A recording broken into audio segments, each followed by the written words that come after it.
जनरेशनमध्ये आपण बाल्यामध्ये बाळांचे वेगवेगळ्या प्रकारचे संस्कार बघतो. त्यातील अतिशय महत्त्वाचं म्हणजे कर्णवेधन संस्कार. कर्णवेधन संस्कार तुम्ही बाळांचा नक्की केलाच असेल, पण त्याच्याबद्दल डिटेल माहिती आपल्याला माहिती आहे का? बाळाची बुद्धी विकसित करण्यासाठी 5 मार्ग सांगितले, त्यालाच आपण पंचज्ञानेंद्रिय म्हणतो. या पंचज्ञानेंद्रियांना स्टिम्युलेट करण्यासाठी आपल्याकडे नाक टोचणं, कान टोचणं अशा प्रकारचे संस्कार केले जातात.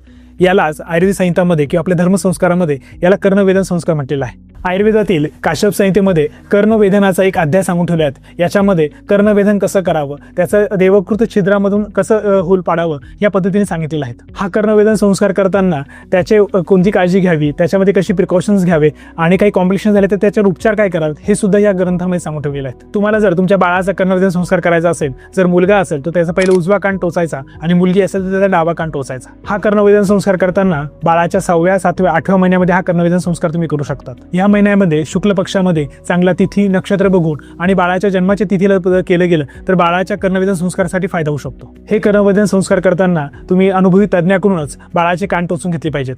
कर्णवेधन करताना बाळाला त्रास होऊ नये त्यासाठी मार्केटमध्ये झायलोकिन जेली मिळते. ती झायलोकिन जेली लावून बाळाचा कर्णवेधन संस्कार केला तर बाळाला कोणत्या प्रकारचा त्रास नव्हता, तुम्ही बाळाचा कर्णवेधन संस्कार खूप छान करू शकतात. हा संस्कार बाळाच्या फक्त कानात दागिने घालण्यासाठी नसून तर हा बाळाच्या सेन्सरी न्यूरॉन्सला स्टिम्युलेशन करण्यासाठी वापर केला जातो. कान टोचल्यामुळे बाळाच्या रेस्पिरेशन सिस्टीमला सुद्धा ताकद मिळते. बाळाला होणारे वारंवार सर्दी, खोकला किंवा रेस्पिरेशनरी प्रॉब्लेम हे सुद्धा कमी होतात. तुम्ही जर आपल्या कानाचा आकार बघितला तर कानाची पाळी ही आपल्या डोक्यासारखी असते आणि मागचा भाग हा बाळाच्या गर्भाच्या आकाराचा असतो.